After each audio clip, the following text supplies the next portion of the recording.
새로운 게임을 시작하게 되면 반드시 거쳐야 하는 단계가 있죠. 그러니까 현질을 위한 신용카드 한도 확인이나 휴대폰 인증번호 같은 거 말이죠. 역시 게임은 현질하는 맛 아니겠습니까? 근데 이거 말고 꼭 해야 하는 과정이 있습니다. 어느 게임이든 우리는 빨리 몹을 해치우고 던전을 정복하고 싶어서 바짝 긴장하고 흥분해서 게임을 설치하고 실행하지만 첫 접속에서부터 우리는 짜게 식습니다. 먼저 이름을 만들고 성별과 종족을 정하고 직업을 선택하고 게임에 따라서 외모를 커스터마이징 하는데 오랜 시간을 들여야 합니다. 이 과정을 거쳐야 비로소 몹도 썰고 전설템, 영웅템도 먹고 갑옷도 입혔다 벗겼다 할 수 있습니다. 즉 게임 속에서 나 대신 나의 아바타가 싸움을 하고 아바타가 예뻐지고 멋져진다는 거죠. 근데 게임 속 아바타, 게임 속 캐릭터가 나 자신이라면 게임 아이디야 정하겠지만 내가 직접 칼로 적을 베고 진짜 내가 쏜 총알에 적의 뚝배기가 깨진다면 아바타의 성별을 현실의 성별과 반대로 하는 자유로운 성의식을 가진 유저가 아니라면 이건 개꿀이죠. 저도 직접 서부 역병지대의 황량한 땅을 밟아보고도 싶고 리장타워의 야경도 보고 싶어요. 낙하산 타고 부트캠프에 떨어져도 보고 싶죠. 그리고 이런 게임이 실제합니다. 물론 드라마에서 말이죠. 근데 정말 궁금한데요. 이 게임 이름이 뭐죠? 드라마에서 이 게임의 이름이 나왔나요?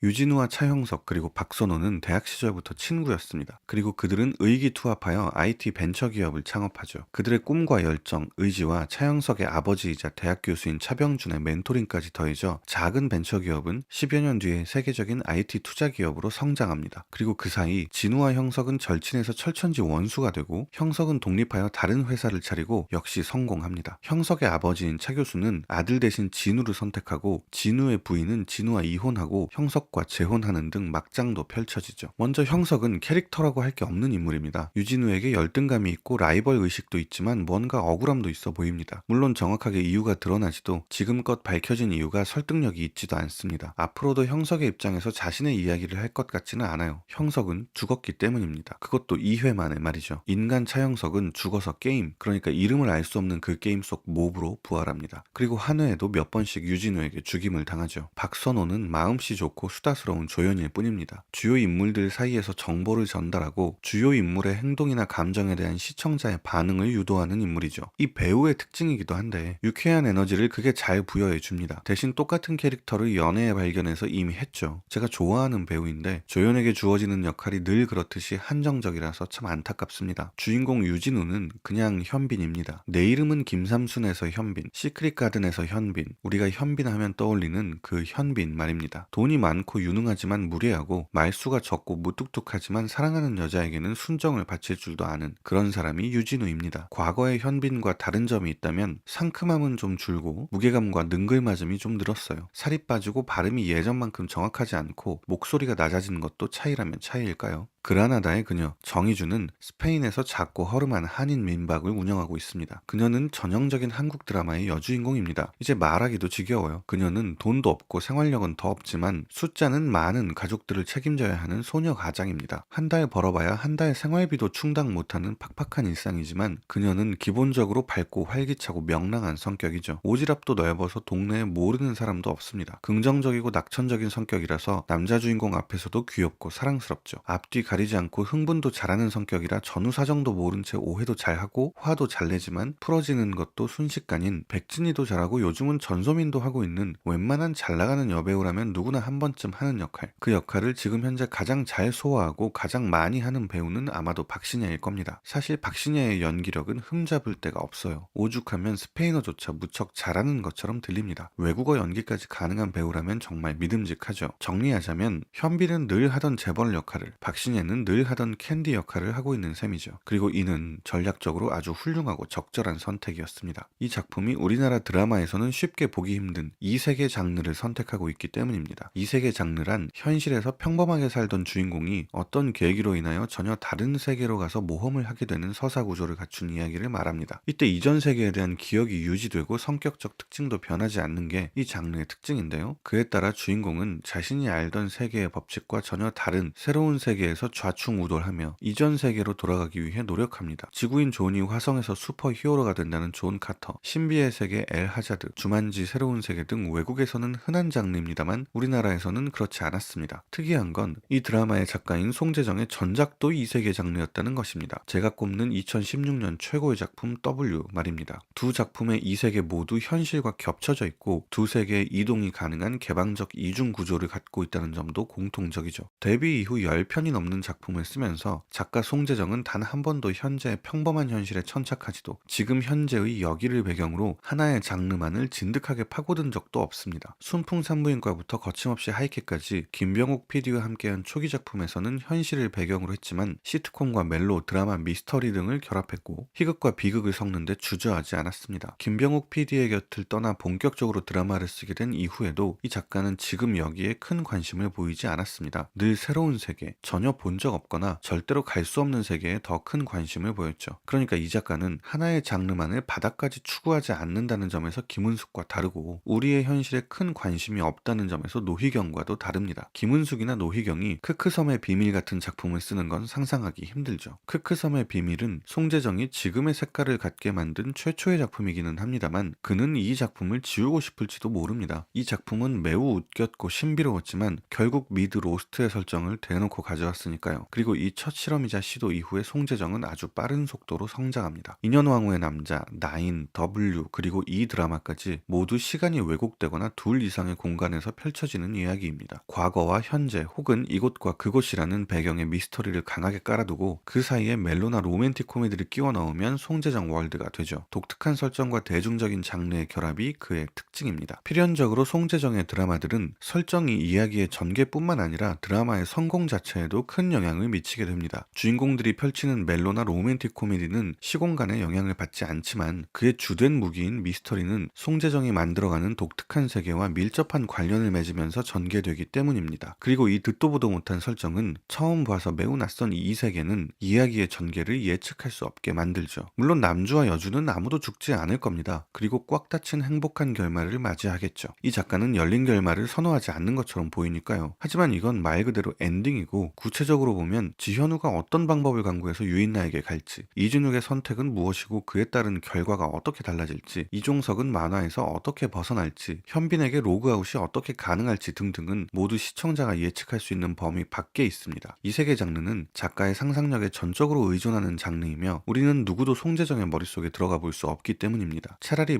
말코비치였으면 가능했을 텐데 말이죠. 그래서 우리는 메이웨더 앞에선 일본 킥복싱 선수처럼 그저 때리는 대로 얻어맞고 있을 수밖에요. 한 가지 다른 점이 있다면 킥복서는 공이 울려 어서 라운드가 끝나기를 바라겠지만 우리는 드라마가 끝나기를 바라지 않는다는 것이죠. 이 매력적인 세계와 멋진 인물들과 헤어지고 싶지 않아요.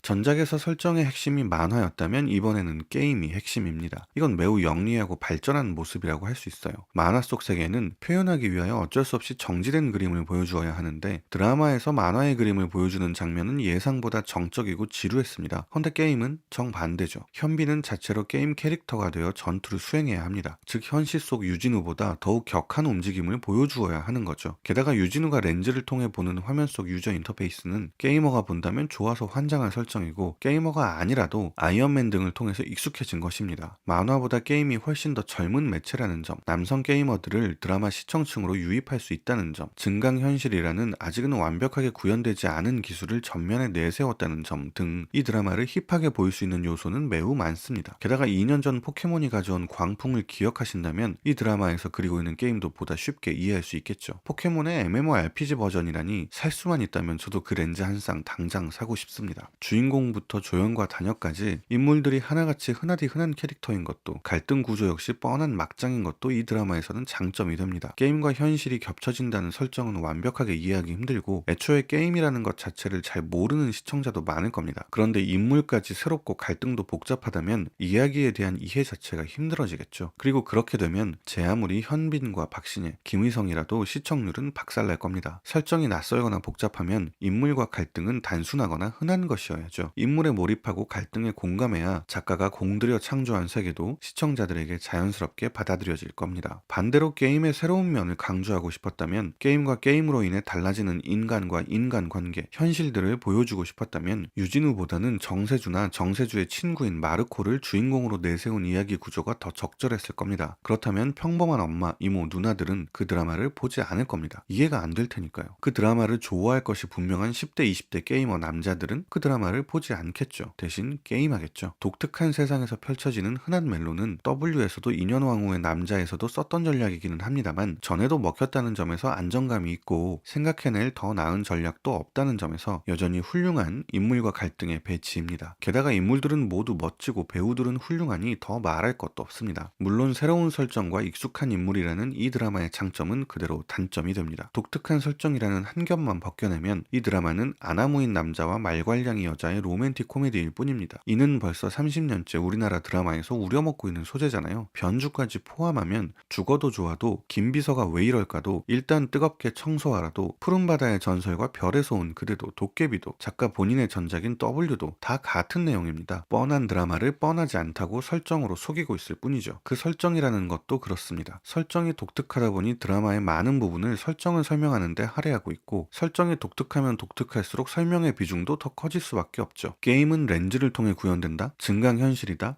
실제 도시의 건물이나 동상들이 게임에 이용된다? 현실과 분간할 수 없을 정도로 실감나는 감각 반응을 제공한다? 등 게임에 대한 설명과 소개가 매회 반복됩니다. 하지만 이 공들여 만든 세계로 인하여 벌어지는 미스터리 서사는 빈약하기 짝이 없습니다. 정말 차영석을 죽인 게 게임이라고, 유진우가 아니라고 확신할 수 있을까요? 저는 확신할 수 없지만 작가는 그렇게 믿는 모양입니다. PK를 통해서 친구가 죽었는데 게임 속 버그로 인하여 그가 실제로도 죽었고, 게임 안에서는 끊임없이 부활하여 주인공을 죽이려 한다. 이 미스터리는 2회에서 처음 등장해서 10회가 지나도록 해결되지 않았죠. 이 미스터리를 해결하고 혹은 해결했다고 생각하고 그 결과가 원인이 되어 다른 미스터리가 등장했어야죠. 그래야 이 마법 같은 게임은 더 무서워질 것이고 서사는 그만큼 깊어질 겁니다. 게임을 만든 세주 역시 여전히 못 찾고 있습니다. 빨리 찾고 찾은 다음에 찾았기 때문에 또 다른 사건이 벌어졌어야 합니다. 그래야 서사가 쌓이는 것이고, 그래야 게임과 겹치는 현실이라는 이 드라마가 제시하는 세계가 더 많이, 더 깊이 묘사되는 게 가능해지고 시청자들에게도 더 공감이 될 겁니다. 지금은 서사가 쌓이는 게 아니라 반복만 되고 있어요. 세주를 찾고 형석과 관련된 버그가 해결되는 게 마지막 회에서 모두 일어나지는 않을 텐데 곧 해결이 될 텐데 그 이후에 준비한 이야기가 있나 싶을 정도로 반복이 심합니다. 그리고 W에서 시청자들을 경악하게 했던 그 단어, 맥락이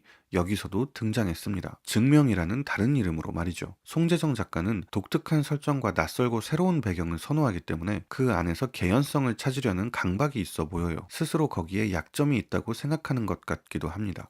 그리고 저 역시 동의합니다. 그가 창조한 세계는 새롭고 매력적이지만 그 안에 논리나 개연성, 맥락은 약해요. 유진우가 맡게 된 게임 속 버그는 실제로는 절대로 일어날 수 없는 불가능한 것들이라는 점은 논외로 하더라도 이 게임의 유통을 허가해줄 국가나 정부는 없을 겁니다. 일단 사고의 위험이 너무 커요. 렌즈 하나가 감각신경 전체를 통제하는 것도 말이 되지 않습니다. 게임 속 감각을 유저가 그대로 느낀다는 설정을 말이 되게 표현하기 위해 당장 레디 플레이 1에서 어떻게 묘사했는지만 봐도 이 드라마가 얼마나 대충인지 알 수 있습니다. 물론 현빈이 이런 잠수복을 입으려고 하지는 않겠죠. 원하는 사람이야 많겠지만 결정적으로 레벨이 90이 넘었는데 광역 공격이나 특수 공격 하나 없이 평타만 때린다니 이게 말이 됩니까? 고렙이 돼도 쪼렙이랑 하는 게 똑같다면 이런 게임을 뭐하러 합니까? 설정에서 서사가 뻗어나가 쌓이지 않고 설정의 언저리만 맴돌기 때문에 드라마는 매회 앞 3분의 1 정도는 조연과 단역이 웃기거나 짜증나게 하는 에피소드들로 채웁니다. 20분쯤 지나고 나서야 흥미진진한 주된 서사가 펼쳐지죠. 그나마 형석이 칼 들고 눈 부릅뜨는 장면, 유진우가 랩업하는 장면, 현빈과 박신혜의 러브라인이 순서대로 나올 뿐입니다. 그리고 엄청나게 많은 분량을 회상이 차지합니다. 하지만 이상하게도 드라마가 절반이 넘어 끝나가고 나온 장면들의 종류도 많지 않은데 아직도 흥미롭고 긴장감 넘치며 여전히 재미있는 것만 해도 이 드라마는 매우 훌륭하고 작가의 필력도 놀랍습니다. 지금도 넘치도록 재밌고 월요일부터 금요일까지 이 드라마만 기다리고 있습니다. 다만 더